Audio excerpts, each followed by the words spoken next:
friends, welcome back to the Film Alchemist podcast, the show where we look at movies we love, break them apart to find out what gives them their magic. I'm your host, Josh Griffey, joined as always by my brother in the wing, scotch carrying, shit talking, irresponsible pilot and co-host, Alex Dandino. Oh boy, that would be my call sign if I was in this movie. Oh boy, on your right. Oh boy. All right, guys, a little business before we get started here. If you like the show, and we hope you do, please take a second and leave us a rating and review wherever you're listening to us right now, especially if that happens to be Apple Podcasts app. Yep. We've actually seen some of them coming in. It means the world to us. Thank you. We got a lot this last very nice. Week or very two. Appreciative. It really warms our hearts every time we get one. Thank you, guys. It really, really matters to us. We're seeing the effects. Thank you. On that vein, also, you may see our faces as well as hear our voices on our YouTube channel, Nerd Alchemist. So go there.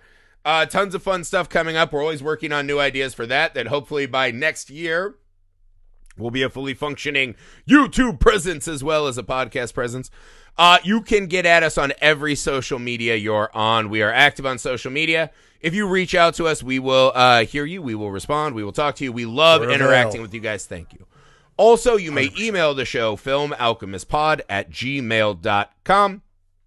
With your, if you just want to talk, ideas for movies for us to cover, new and old, double features, theme for a month, guest hosts you'd like to hear us talk to, anything like that. As you guys know, every December we stuff your stocking, so you might as well get your fan selection in right now. We will pick probably about 8 of our fan favorite submissions, and we'll do as many as we can. So get in with your best suggestion right now. We love doing December. That's a great reason to contact us. Also, guys, yes, another heads up. We are but 1 week away from October 1st, which means our horror movie extravaganza is about to begin. 31 pods in 31 days. Every day in December spooky season, we will dive into the dark abyss that is the horror genre. We have some fucking outstanding guests who really were a delight to talk to, brought their absolute thunder game to the show. And we will be covering all of Scream, all of Halloween, all the Candyman, and the entire Evil Dead series, not to mention The Shining and Dr. Sleep, on top of all of our guest shows. It was quite a workload, but we cannot wait for you guys to finally hear that. So it's going to be awesome. Yeah, be prepared. It's going to be a lot of shows. Stay with us. Hopefully you guys will enjoy that as much as we have enjoyed doing it. All right. I stalled as long as I could. Finally, you sure there's no other business. There's no other business. It's time to nut up, as they say in this movie. It's time to drop my big man balls and battle in space and Wing Commander. The final entry in Alex's self-created BFF trilogy. Freddie Prinze Jr. and Matthew Lillard are fired into space like so much debris to sink other alien civilizations. Alex, when we started this show, but 2 years ago, I figured it would take us over 1,000 episodes at least before we're like, Wing Commander? Maybe Wing Commander? So why don't you I thought so too. And why now? What are we doing here? Start us off, Alex. Friends, 654 years after Are you doing a Kennedy intro like the movie? Friends. Friends, we go to the moon because it is hard. We will go to the moon. 654 years after the delight of summer catch, eons have gone by. Pilgrims, Kilrathi, space, guns, all kinds of stuff has happened. But the friendship has been passed down from generation to generation between Junior and Lillard. They find themselves in this movie as one Christopher Blair and Todd Maniac Marshall. This is Wing Commander. That might be one of the best intros I've ever done. Yeah, hype. That was lit, as the kids say. Now, that was the best part of the movie. The movie we watched was something. It was interesting. Again, this BFF trilogy, While a thing that you created, you've loved, you've been on me to do this one for a while. It is testing the very conceit of our show, which is we really do try to pick movies we love and absolutely just gush over them. This is probably the least WAP of any movie we've ever got. But I do think there's some moments where you can pull some interesting tidbits, especially as connected to the other two BFF movies. What about this movie works for you, Alex? You know, it's interesting because, like, She's All That for me has always been pretty good. Like, I've always enjoyed She's All That. These last two, Summer Catch and Wing Commander, are always the hardest to justify.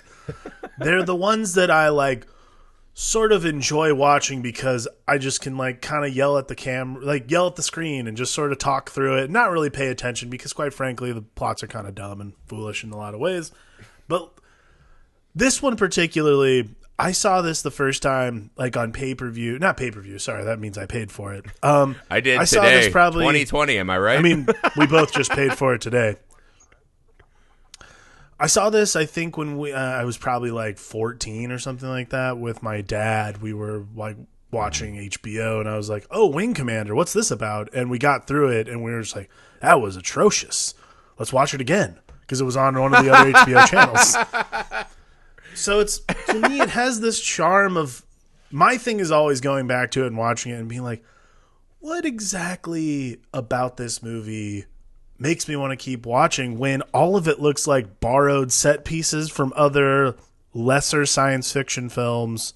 And not only that, but I have a lot of trouble getting to the part where, like, I really care about any of these characters. But again, and this is something that I'm actually adjusting this BFF thing entirely because of watching this movie for this pod. I do firmly believe that this no longer really is the BFF trilogy. This is the Matthew Lillard dragging Freddie Prinze Jr. through 3 movies trilogy. Like, 'cause let's be honest. Matthew Lillard is a fucking star in all 3 of these movies. He is standout in all 3. So you're saying that this is a midnight run and Freddie Prinze Jr. is Charles Grodin? I think that's what I'm saying. I mean, it's bizarre to think of it that way, but I think these movies are all about the power that Matthew Lillard has as an actor, and he summons all of it. Is it about the shade that Freddie Prinze Jr.'s cheekbones offer him to act like a crazy person? Because he's not bringing leading man energy. Let's be real. He's not bringing leading man energy at all. And I mean, that's the thing is, who's going to pick that up? Like, first off, you have to have leading man energy in a movie like this. So who's going to pick that up? None other than Matthew Lillard. There is almost... this might be the most Freddie Prinze Jr. movie ever, because essentially what they're like asking him to do is, hey, stare at people and or space with your mouth open. And like, because there's a scene that caught me a little bit off guard, right? Because you could see the pieces of what they thought they were making, right? Besides just a very clear Star Wars knockoff that looks like Star Trek and other 90s era sci-fi television shows like my grandma and I used to watch. Right, yeah. We used to watch a lot of, Farscape and all that stuff, like these really, like, 90s sci-fi things, right? And that's what this film looks like. It's one of the least cinematic science fiction films I've ever seen. But there was a moment that I was just like, oh, this is what we're doing, right? So the movie has this really fun thing where they're like, what if we examine racism through the lens of Freddie Prinze Jr., right? Yes. So Freddie Prinze Jr. Freddie Prinze Jr. is the descendant of, I don't know, pilgrims, well-directioned navigators of some kind. Yeah, so essentially they are the Moanas of space. And because of that, they're racist towards Freddie Prinze Jr. constantly. They have 2 other just real Winklevoss, like butthole face white guys that always are like mean mugging him. So you're like, oh, those are the really mean white guys. And then Freddie Prinze Jr. he's our put upon minority lead. What the fuck? But the best scene, right? Because this is when I was like, all right, they're going to start getting into this pilgrim shit. And all right. Freddie Prinze Jr. goes into Paladin's room, right? When we think he's just like an Obi-Wan, he's like, oh, it's sweater Obi-Wan over here, right? Like, use the pilgrim, kid. No, you gotta do the right accent. Use the pilgrim. Oh, yeah, it's a little more, use the pilgrim. He has French. Mon ami, Use the pilgrim. So, yeah, Lambert, that's what Mon I said. ami. That's what I said. Everyone thinks Lambert's Scottish because he was such a believable Connor McLeod. That's neither here nor there, right? So, this motherfucker goes into Paladin's room and he says, hey, when he's clearly like 35 years old. Hi! Yeah. Everyone's giving me a shit about being a pilgrim. What's that about? And I was like, yeah. So you've been experiencing racism for your entire life in very closed circuits, right? The biggest ship, let's say 500 people, right? The absolute biggest fucking spaceship. 500 fucking people. And you never thought like, I better get to the bottom of why these guys are picking on me and razzing me so bad. But he literally says, these people are treating me like shit because of my race. What's up with that? And I was like, that might be the most quintessential Freddie Prinze Jr. Because I do feel bad for him almost. Because you hear him in Star Wars Rebels, and you're like, that's a really good performance he gives on that show as Kanan. And then you see him in these other movies, and you're like, they just ask him to do things that he can't do. You can't have him be the man. Hey, can you facially show us what it looks like to grapple with deep-rooted racism? Here, ask me some questions. We'll do an example. For those of you on YouTube, we'll do this. Ask me 2 questions that you think I should emote for, and I'll do the Freddie Prinze Jr. right now. Sure. Freddie Prinze Jr., do Black Lives Matter even in space? You're not giving me much, Freddie. Yeah, I see your nostrils flare. Freddie. Hello, is this on? You are planning on having oppressed people on your oppressed people game show, right? No, it's like, but that's what I mean. It's weird. It doesn't make... That would be the equivalent of someone coming to me and you and being like, hey, can you solve all this America shit? And be like, I think we are the wrong people to ask. I think there are people with more experience in this who have actually dealt with this. Maybe you should go there. No. We got it. We're Freddie Prinze Jr. We got it. As long as Matthew Lillard is doling out yucks to the circus steals, right? Then we're fine. We can do I mean... You've really honed in on the scene that's the most problematic in the entire movie is why do we give a shit about Christopher Blair? Oh, well, he's half pilgrim, so he is this put upon guy, but he has sort of this preternatural ability to, I don't know, navigate wormholes or whatever. Christopher Mary Sue. So then we get to that scene, and I always remember the line, ever since I was a kid, I've been taking crap for being part pilgrim. And I don't know why. And I'm like, first off, he went through an entire program of space, and he went through the entire academy, like read books, spent time with history, never bothered to learn anything about the people. This is what Christopher Mary Sue Blair is in this movie, right? Imagine if Batman, right, sitting in the blood of his parents, pearls bouncing off his face, right, his whole life shattered like that necklace, just said, weak, bruh. Went back to the mansion and just played Fortnite and drank Monster Energy drinks. And then at the age of 36, he fucking used his hoverboard to loaf his fat ass down the mansion steps to Alfred and go, my whole life I haven't had parents. What's that about? Like, that's what Freddie Prinze Jr.'s character is in this movie. Is my parents died in a war. My parents died in a war that I never bothered to read anything about. Yeah, I don't get it. I don't understand why. Everyone called my house an orphanage. Not cool. It's this little upwards inflection thing, and I'm just like, why couldn't we have done another take there? Like, that's one of those. This movie is filled with just like oddly regrettable things that happen in science fiction movies. Because clearly there was some sort of budget issue. So everything looks like a submarine. I'm like, we're in space, guys. All right, well, take away the aesthetics and the weird hats they had to wear. Take away all that, right? The hats with the laminates on them. I don't want this to be Michael Jordan at the end of Space Jam, us just dunking from across the court on this movie. I'm not dunking from across the room, but I have to point out at least one thing about this, which is it's weird to me that everything is built like a submarine when they're in space. I don't think there's anything wrong with no wings. No, because it felt like they were trying to make the movie Red Tails, but they're like, fuck, we've got space and Freddie Prinze Jr., and they did what they could. Because that's it. You're immediately struck by, why are we still using machine guns on spaceships? I don't know a lot. But I know that you probably Why are we don't still- want machine gun bullets bouncing around and ripping holes in the hole. Why are our Why are we spaceships still- shooting bullets? Why do our spaceships... Why are we still using physical loaders to load up missiles? Well, like, here's a question, right? So, like, when Matthew Lillard's girlfriend Rosie gets it, and we'll get to that, when they're like, we're coming in too hot, I literally was screaming at my TV. I was like, it's fucking space! It's space! I was like, cut your fucking thrusters off! And someone can could come go out either with way. a rope and drag. Like, stop! Just fucking. Yeah. But this is the thing. Or this movie does veer anything. But okay, so before I stop, I'm going to stop screaming. I have been drinking a little. I'm going to stop screaming. That's all the dunking we need to do. We'll get over that. This movie does a couple things really well, right? Weirdly enough, there was a scene that sent absolute shivers down my spine.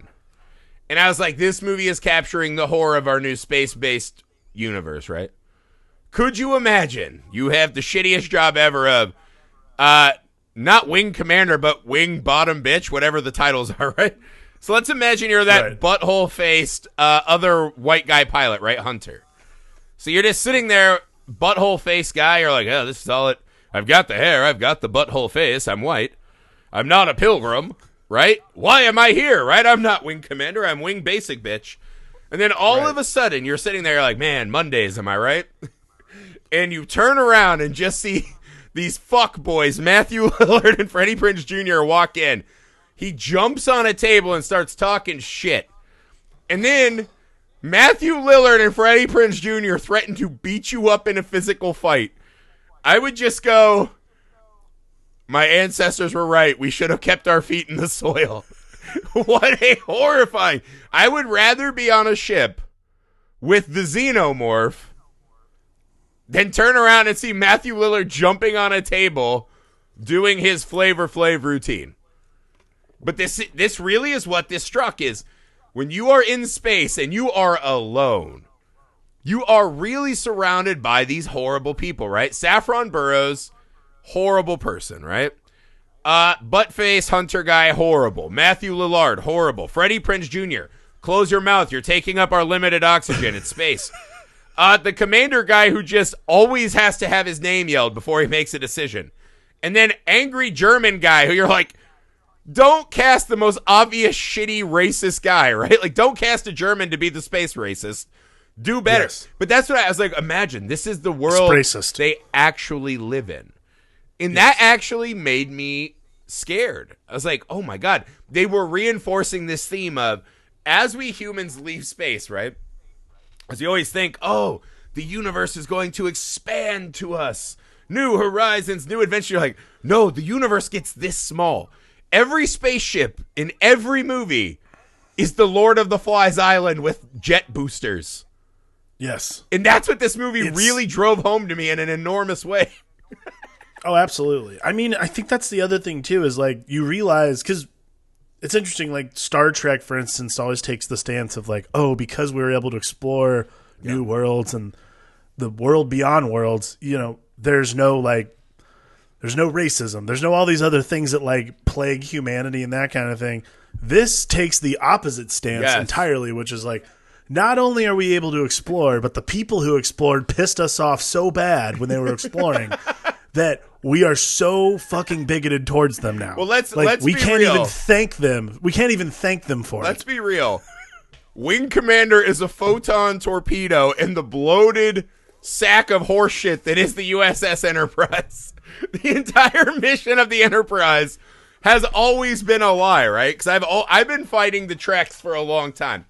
And I'll admit, always a lot. I'm an old soldier, right? I've seen too much. During quarantine, I started Next Generation out of just sheer desperation. Oh, yeah. And it kind of slapped, and so I fucking smacked my hand, and I was like, no!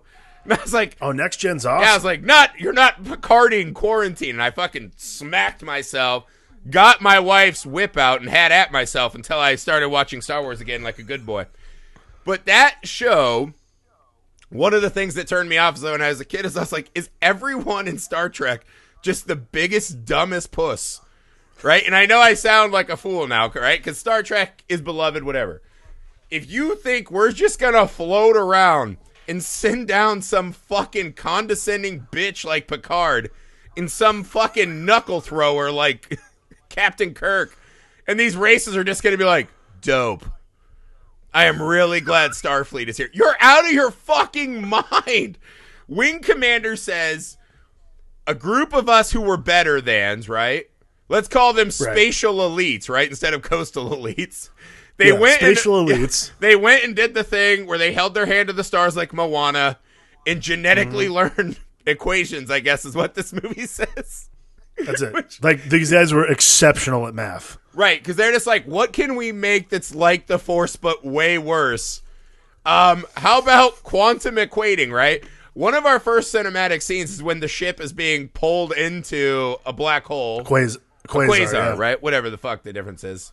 Because Matthew Lillard's a dumb fuck.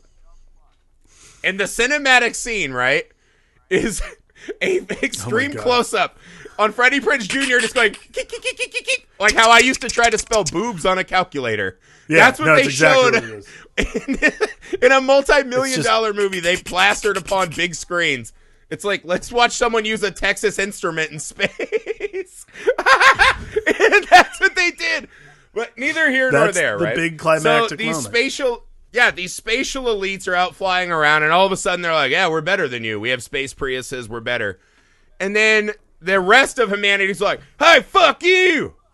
And they came up and started making it worse for everyone. And now we're on ships with just shitty, horrible people. Yeah.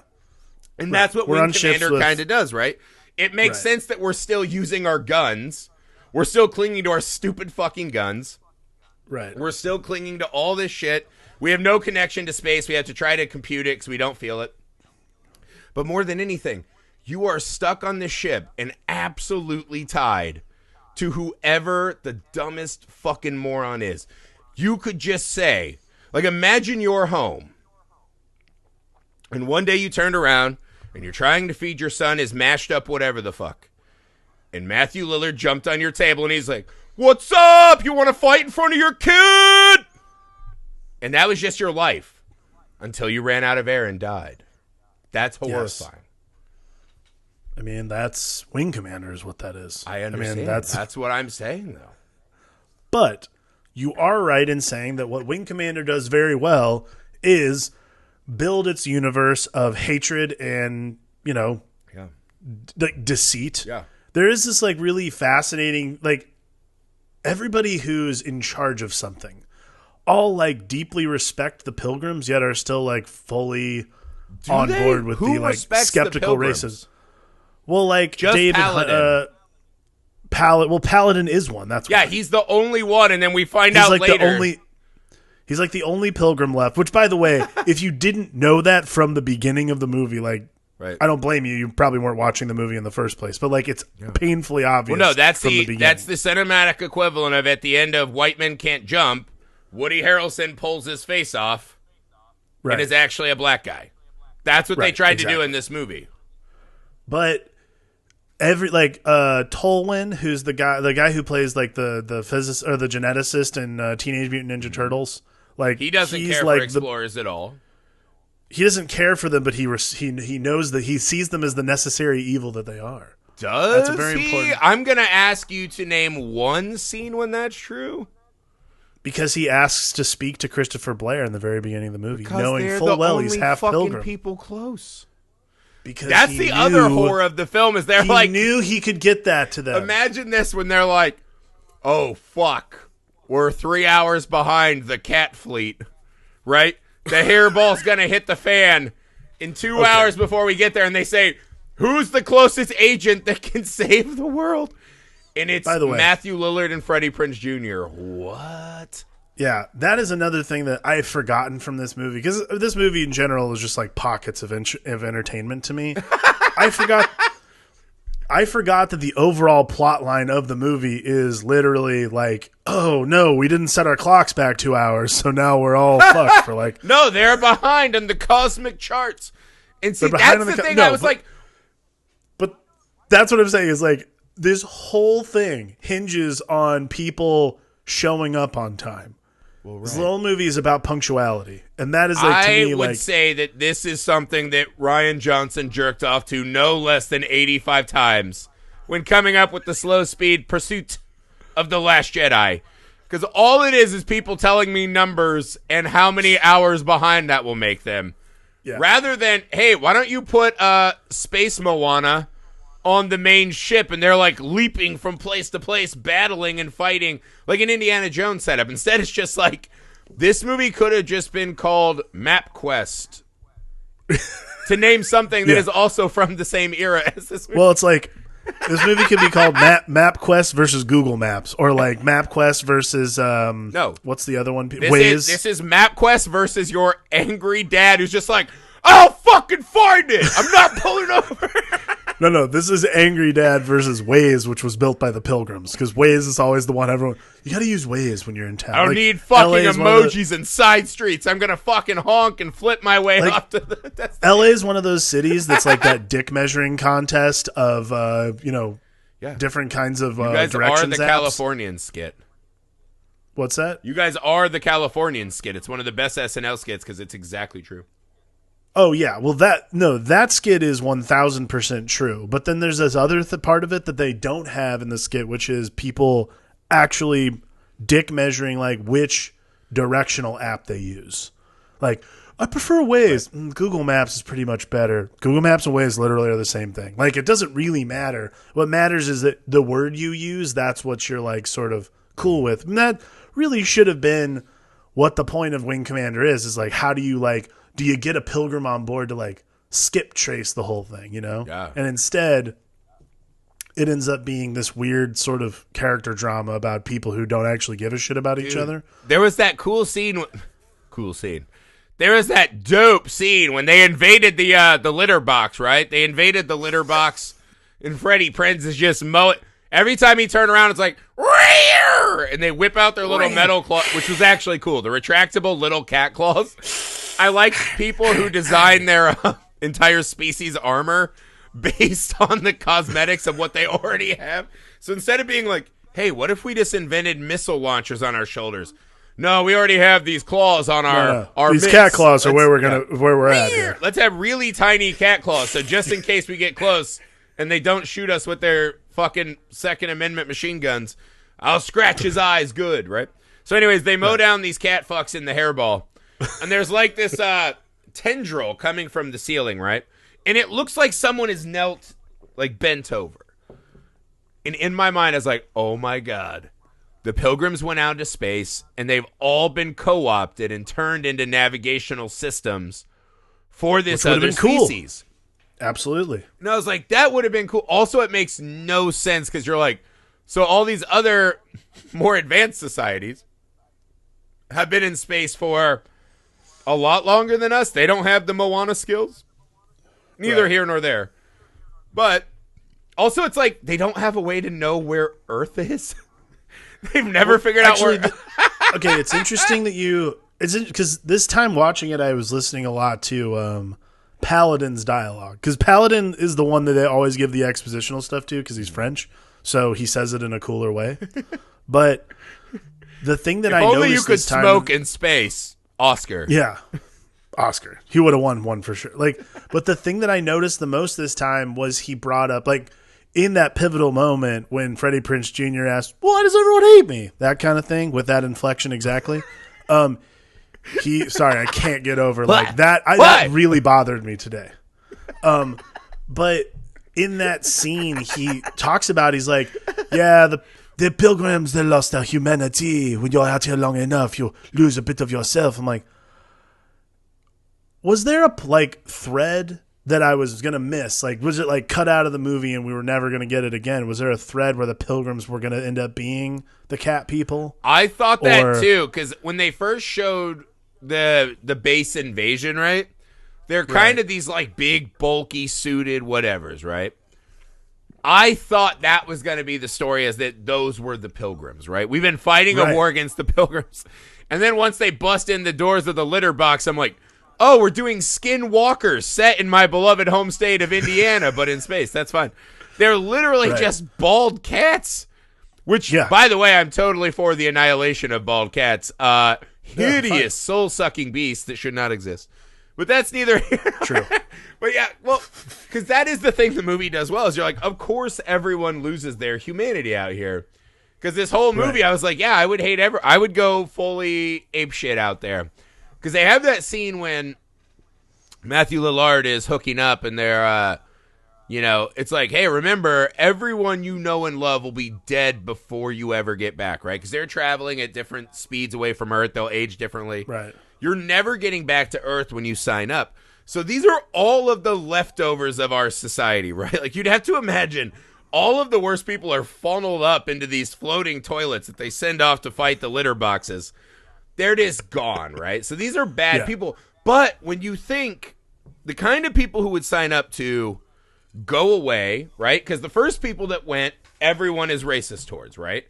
So you're like, cool, I can go into space and learn how to Moana. Granted, everyone will be really racist to me, and it'll take me 36 years to ask why, but, cool life choice. Or they have nothing left to lose, right? They're not bonded to humanity, period. And there's this thing in the movie that I actually thought was kind of cool because it was so stupid, it actually almost works perfectly, right? Which is when they sat in the SS Charlie Chin, which I was like, maybe not the best Easter egg, right? To do a Charlie Chin space reference or whatever. And that was the boss man, right? I think that's what was painted on his ship, was it's like the SS Charlie Chin. Instead of Chan, I was like, whoa.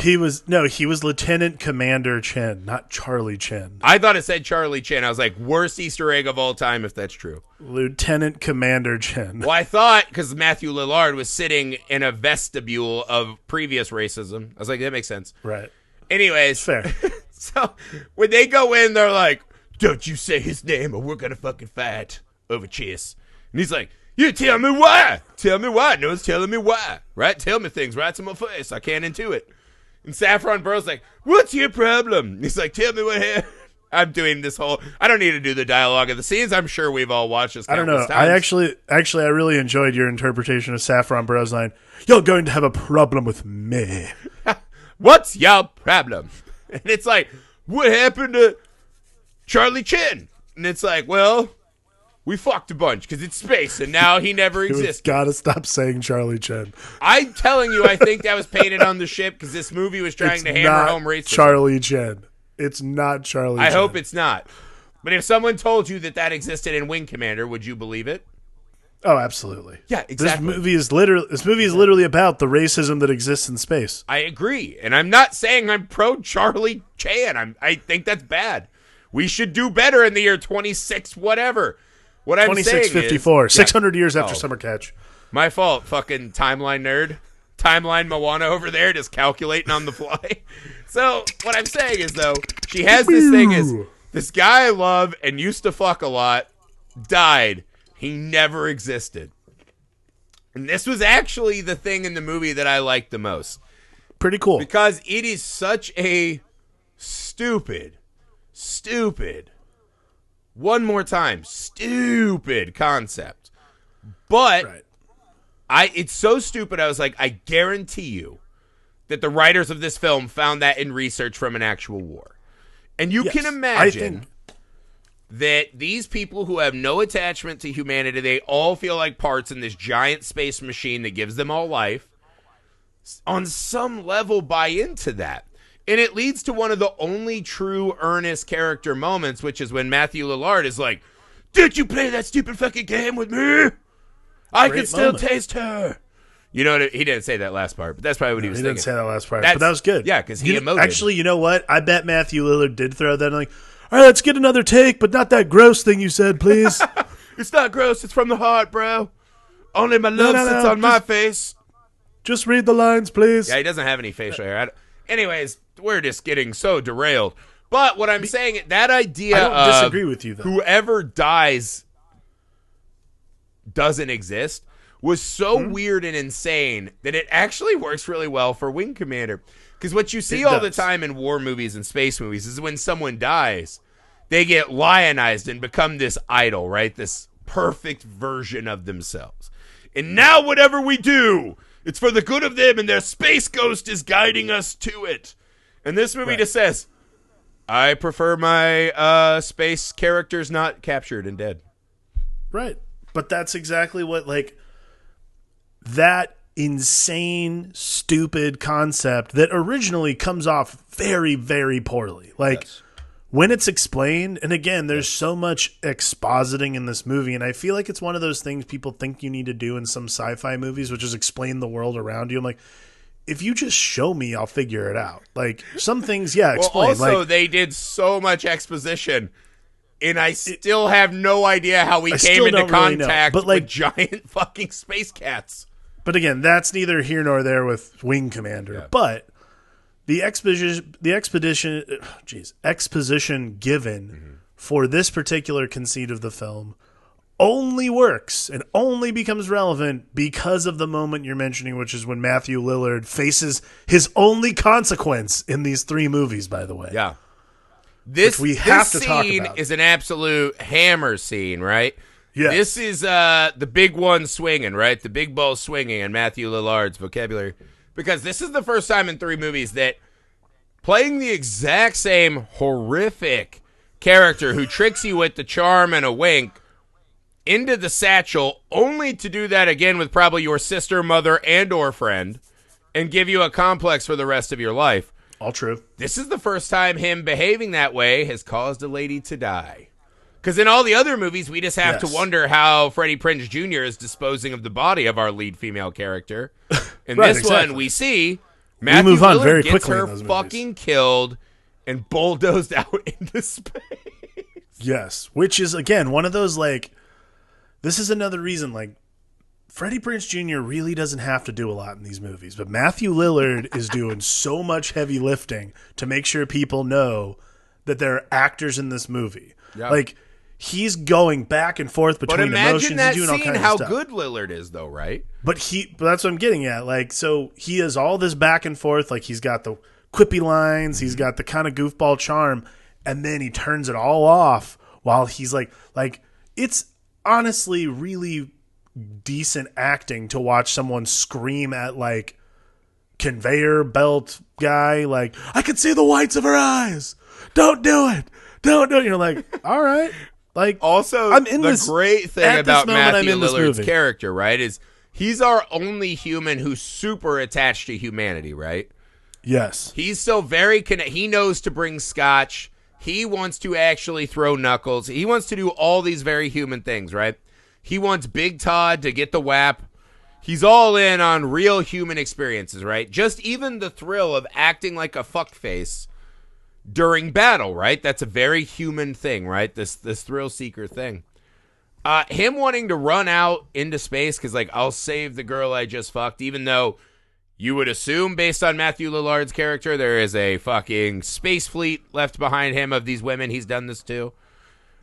It was pretty interesting. The cool thing they added in is you're like, there's one character in this I really like and want to fall back on. It's just his non-stop, constantly reinforced racism throughout the movie. Yes. Which Pretty even in rough. that moment when his best friend saves his life, he's like, you fucking pilgrim. Don't touch me, pilgrim. And even before, he's like, hey, man, I'm like your best bro. Can you hide your heritage? Because it is harshing my vibe. Like, he's like, at the academy, you told me you'd fucking hide that thing. Why do you have to fucking wear it all the time? Yeah. And to be honest with you, I don't fucking disagree with him at all. What? Hide his true culture that he hasn't cared about for 36 years? Exactly. There's a big There fucking is a problem bit here. of Freddie Prinze Jr. as cultural appropriator in this film, for sure. A little But, bit. Like, hey, to Matthew be honest Lillard, with you, wait, here's the thing I would have asked of Wing Commander, right? I wasn't on. asking much of this film. I don't think anyone Maybe was. just don't make Matthew Lillard another racist. We have so many racists on this ship. I don't think he was being a racist, actually. He I says, actually think hide your pilgrim cross, and then when his friend tries to save him, he goes, get your pilgrim hands off me. I'm going to go the other direction here and say that what he's actually doing is telling his friend, stop culturally appropriating something you've spent no time researching. You literally were the child Sure. of one of these people, Sure. and you've chosen to do nothing Sure. about it except for antagonize everyone Sure. by wearing that fucking cross The around necklace all the time. scene, sure.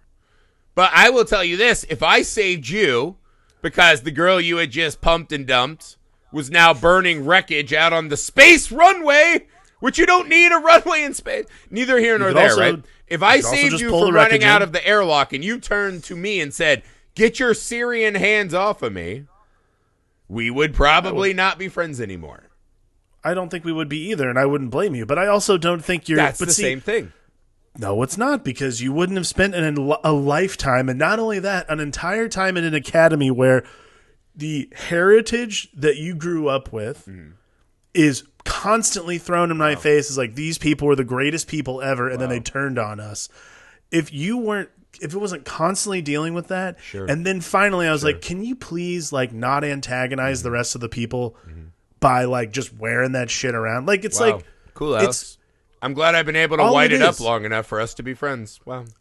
All it is Christopher Blair antagonizing everybody else in Starfleet or whatever it's called. I'm sorry that me and Freddie Prinze Jr. being what we were born to be is just too much for you guys. I'm sorry that it's an impotence. No. You know who kept it under the? You know who kept it under the whole? You know who didn't need to like be all out there with it the whole time? Paladin. Paladin's a fucking naval intelligence officer. I see.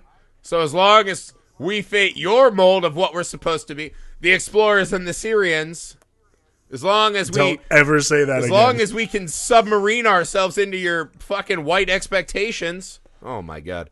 You and Lillard. No way. You and Lillard. This is horrible. No, very different. Again, as Charles Barkley would say, Blair this wasn't is just terrible. Antagonizing everyone all the time. Christopher Blair Why? spends The only the entire reason movie he's antagonizing everyone is because he never closes his mouth in the whole movie, which is off-putting. Exactly. And he won't shut up about being a pilgrim. Literally, everyone brings it up to him, and he's like, yeah, it's fine. My parents are dead. Thanks for bringing it up, dude. Like, every single minute he gets, he brings it up. I'm like, hey, man, quit being out on Front Street about that. Relax. Everyone knows you're a fucking pilgrim. Get over it. Yeah, sure. You haven't had to carry the burden of being a pilgrim / Syrian your whole life, Alex. Okay, first off, there's no such thing as a character in the movie that's a pilgrim / Syrian. That never comes up.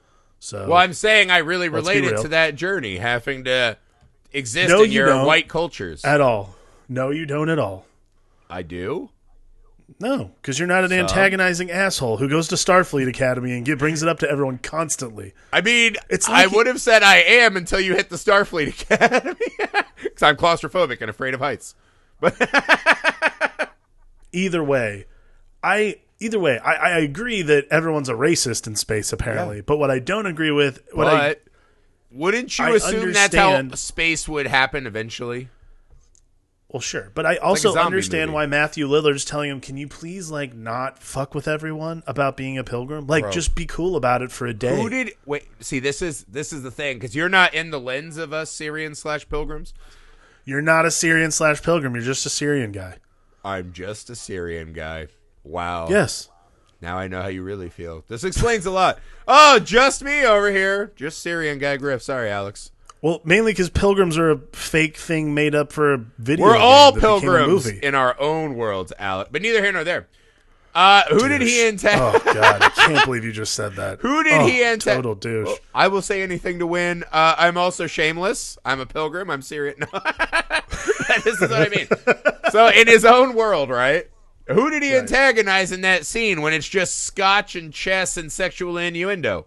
Nothing. The guy sees his cross because it happens to fall out. If I remember correctly. No. Hang on.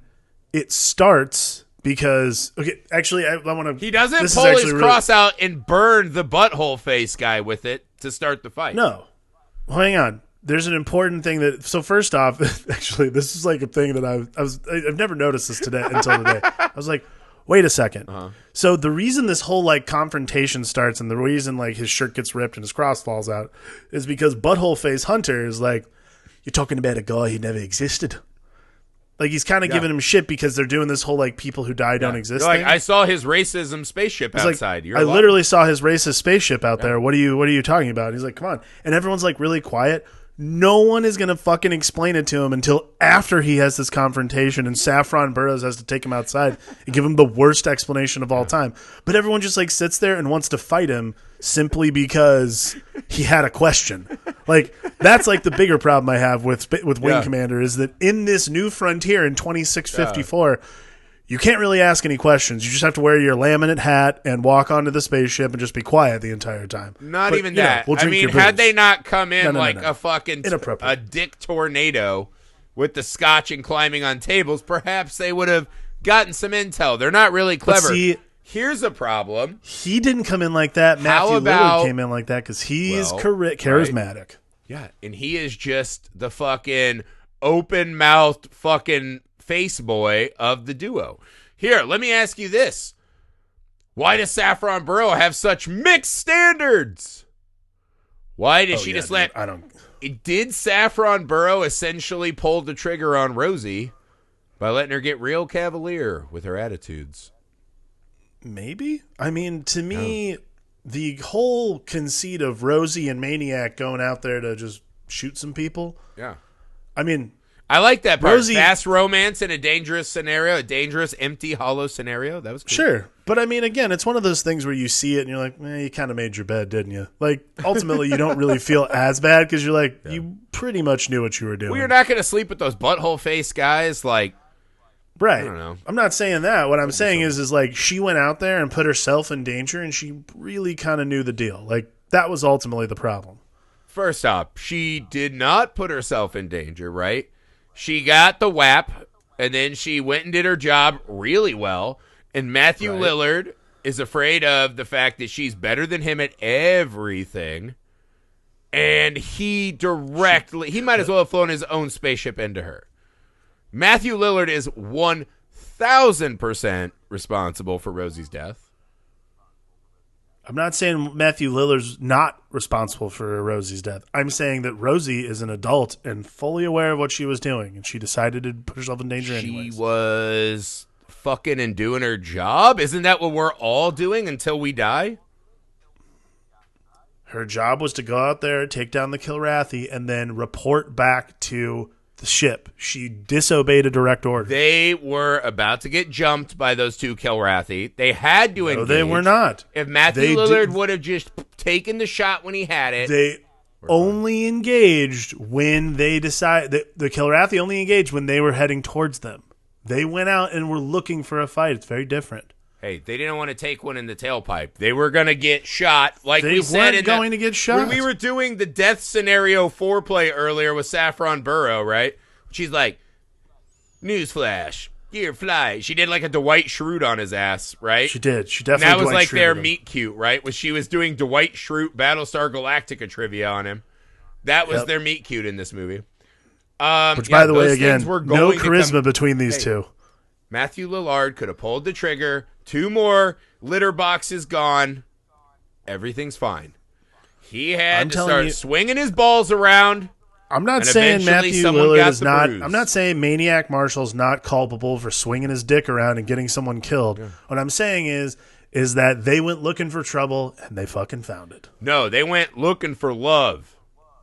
In all the wrong places. And she found a guy who only loves himself and his own balls. Well, that's what she found. Tomato. And now she's smoking wreckage. And then some stuff happens. We have like the worst scene ever, which is where we're supposed to feel bad that he leaves his girlfriend, air quotes, in the wreckage. And then I found out that Mark Hamill was the voice of Merlin, which was just... What? Yeah. Mark Hamill voiced Merlin. Get the fuck out of here. Yeah. Oh my God. Isn't that just like the most overkill use of a voice actor of all time? To be Freddie Prinze Jr.'s computer. Fucking shit ton of money. Yeah, just woof. Just an insane amount of money. What else happens? Freddie Prinze Jr. tricks a spacefaring nation of Thundercats into a black hole that everyone can see from a fucking really far ways away. Yep. I like to think this is the start of the Thundercat series, and that Third Earth is after like the second war with the Kilrathi. They're like, we're tired of losing our litter boxes, Kilrathi ho, and then they inhabit the fucking burning wasteland of our planet. Yeah, I mean that's the other thing too is I think the Kilrathi almost show up to Earth and like, forget it, and then they fucking fly away. But let's think of this though, right? The ending of this movie is actually a perfect summation of Wing Commander. Which is where Saffron Burrow gets found by the trash man. He brings her in on the delirium or whatever the fuck that's called The diligence. the indignation, yeah. So he brings her in on the indignation. Brings him on the indignation. Yeah. He's like, woo! Hello, I found your girlfriend. Hello, I found your girlfriend. I don't know. Here, let me put her down on this top of this space trash, and she was just very cool. Yeah, what you think has happened?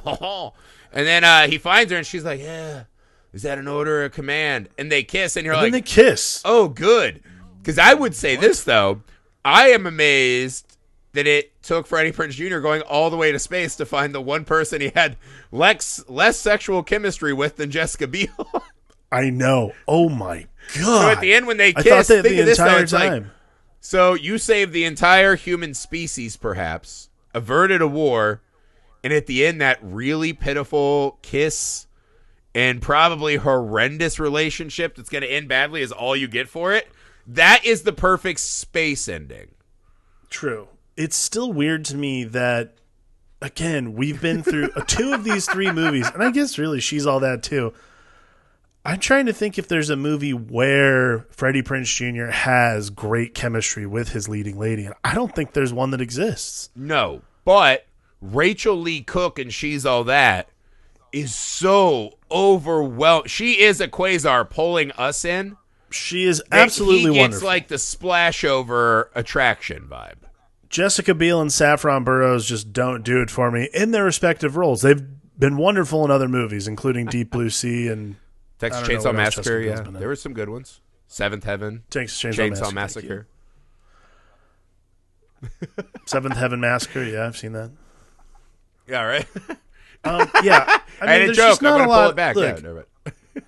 Look, Wing Commander is not Wing Commander and Summer Catch. Like, as I said at the beginning of the show, Tie this up with your trilogy, though, right? We can't end as sad as that Prinze Jr. and Saffron Burrows kiss. Wrap this up with your trilogy, though. Why is this a fitting end to the BFF trilogy? Because it's set 600 years in the future, for one. So you know that their friendship has lasted So and been passed down from father to son. I assume these movies take place in the same universe. What if that's what Pilgrim was, or Pilgrim, or Paladin? What if that's what he's talking about? He's like, it's not luck, it's genetic. What's genetic is his tie with Lillard. What's genetic is Freddie Prinze Jr. and Matthew Lillard. They're like Rava and Vatu in Legend of Korra. They have to be together. Yeah. Okay, cool. Sorry, I just got done finishing Legend of Korra, so I'm like on that kick right now. But yeah. It's okay. so good. But that's exactly what it is. Like, the BFF trilogy is about a friendship that transcends not just years, but also social classes, genetic distinctions, all kinds of things. Space and cat lives, like all kinds of stuff. And I think the important thing about this trilogy itself is to point out that if you're just going to be a handsome know-it-all, you have to have a friend who's funny, charismatic, and also consequence-free on a regular basis to get you through it as well. You got to give me more than that. You got to give me a hammer pitch for why we watch Wing Commander and paid for it. What do you mean, hammer pitch? I mean, look, at the end of the day, these movies are not necessarily great, okay? I would never put them in categories of movies. They hold a place in your heart to the point. They hold a place in my heart because over a year, for 1 year of our lives, you've said, every time I'm like, what should we do next month? You're like, BFF trilogy, ? This has been on your mind for a while. Tie this up. Why these three movies have stuck out in your mind? Why do you love them like this? Because these two actors are very entertaining on screen to me, for one. But also, honestly, it's just a bizarre thing to be. It's a bizarre thing to notice in this world when actors do these kinds of movies. Like, here's my thing always when it comes to these movies specifically. Like, She's All That, I get it. It's My Fair Lady. Who wouldn't want to be in that movie? Fucking Ursher's in that movie. Ursher. Is he? Or is he? Exactly. Or was that Freddie Prinze Jr.'s first appropriation? Oh, that's true. But again, why Summer Catch and Wing Commander? I have to know, and I've never found a satisfying answer. I have to know why these were the other two movies that they decided they would be in together. I mean, there's obviously that. Okay, like money is the obvious choice. But There is like I went and researched today because I'm like, there's no way this was the movie they signed up to make. Like when you look at movies like this, you're like the same thing I felt about Summer Catch. I'm like, there's no way this was the script they saw. Like, Yeah. well, that's a banger. Did they want to make Space Pearl Harbor with cats? Right. So what like so I read I found on the Wikipedia actually Freddie Prinze Jr. is quoted, and actually I sent you the quote because it was so fucking funny. He's like, man, fuck this movie. That's the paraphrase. Prince later said, I can't stand Wing Commander. I can't watch one scene of that movie. I read the script and loved it. So did my buddy Matthew Lillard. We both got the parts. Yeah, we know. Thanks for telling us. Another bunch of exposition we don't need. We went on location and they said, here's the new script. It was a piece of shit. Okay, so that means that the original script, which by the way I found online, I'm not sure I'm going to read it because I don't care enough, but like you care enough to download it, you'll peruse. That means the original script was so good. Maybe, I don't know. Yeah, what? That means the original script was so good to Freddie Prinze Jr. and Matthew Lillard that they were like, we gotta be in this movie, and maybe there's a way we can both be in it together. Like they understood the chemistry they had. They thought this was a franchise. They thought this might be their franchise. They thought Summer Catch would probably be just a fun one-off. Little did they know they were franchise-bound with Scooby-Doo. For Scooby-Doo. Which, see, again... that's the thing. They fought cats and teamed up with dogs. It was written. As they say in Slumdog Millionaire. It was written. Well, when people always ask me why the Scooby-Doo movies are not included in this grouping, and I'm like, it's because Scooby-Doo is its own thing. Perhaps these three movies led to Scooby-Doo. Perhaps perhaps Todd Maniac Marshall and Christopher Blair barreled through a quasar, found themselves on the other side of it in a new timeline, landed on Earth, and became Shaggy and Fred. Crazier things have happened. Because he got Rosie fucking broomed into space, he became an anti-sex comfort eater. Drugged out, just high constantly. That's his life. Yeah. And Freddie Prinze Jr.'s Fred is hiding his Stabby cross under his ascot. Kerchief, yes. Which, by the way, I was like, they must not have understood the rule of Chekhov's Stabby cross. Yeah. Like, when Paladin whips out that little blade, I'm like, oh, that's going in a cat's eye. No, it didn't. Right. He stabbed no one with that cross. What the fuck is that thing for? Apparently, I actually read this online. Apparently, that was supposed to be something he stabbed. There was a subplot that was totally cut from the movie where someone was a traitor, and he was going to stab them with it. Yeah, Chekhov's racism cross. I was like, well, missed that one. Whoops-a-daisy. Cutting room floor. Either way, yes, these three movies are not necessarily the cinematic achievements that anyone would have hoped for. But what's important is that they've left their mark on your mind. And part of Film Alchemist is why do movies that seemingly shouldn't work just have that effect on us?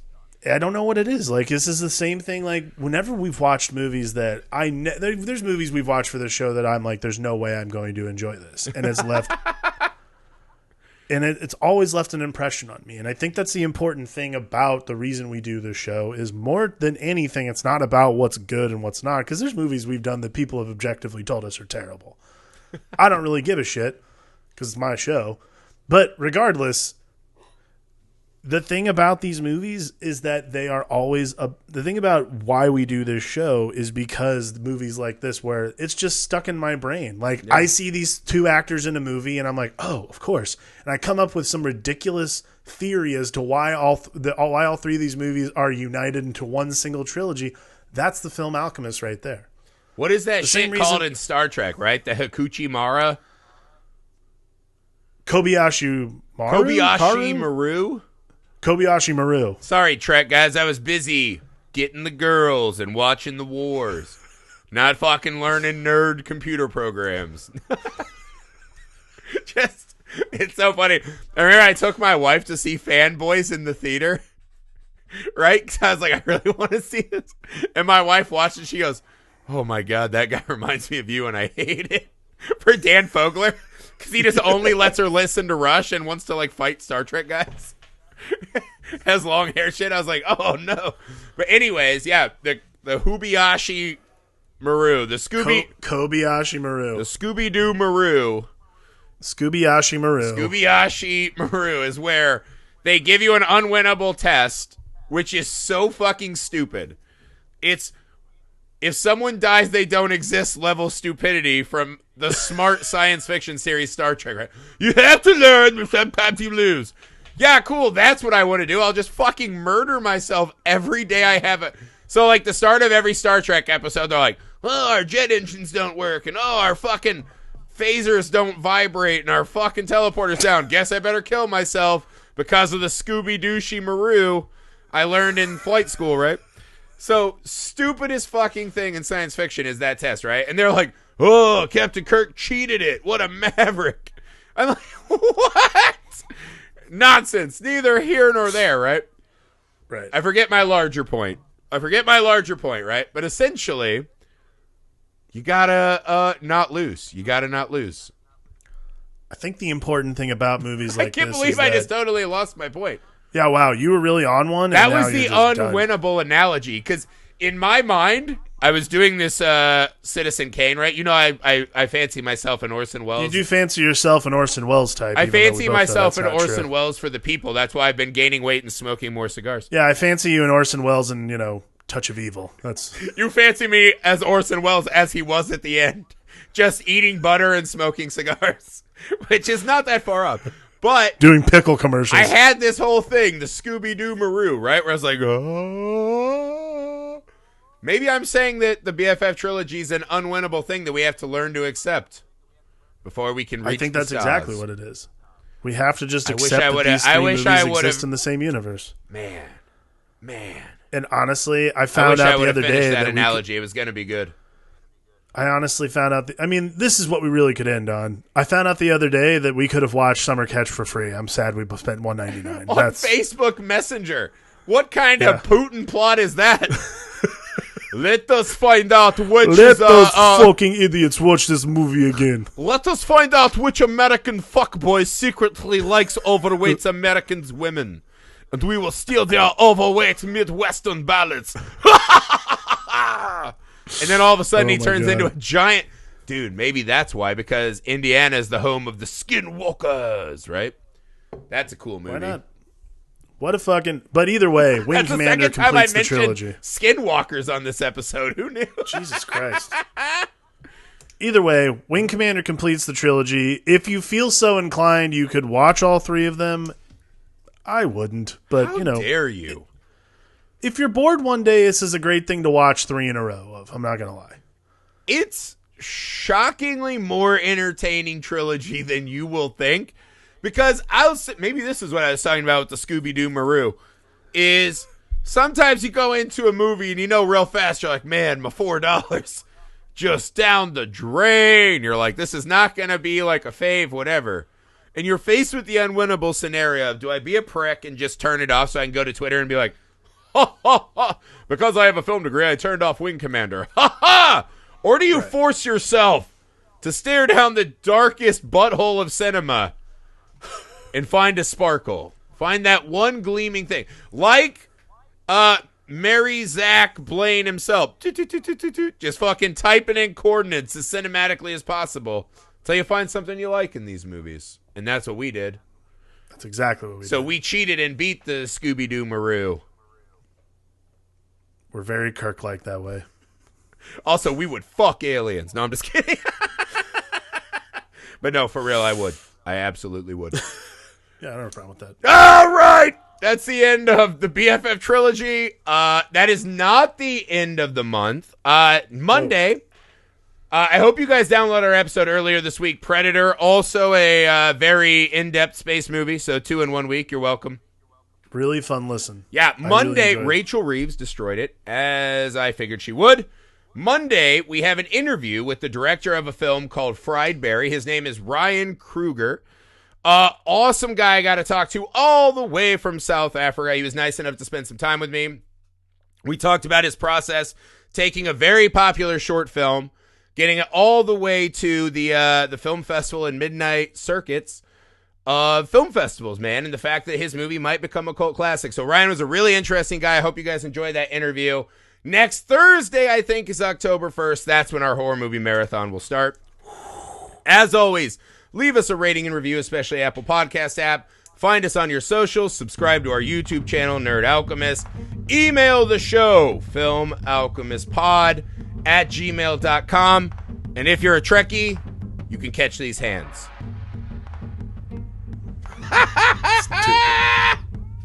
No, but for real, though. Fucking Borg-ass bitches.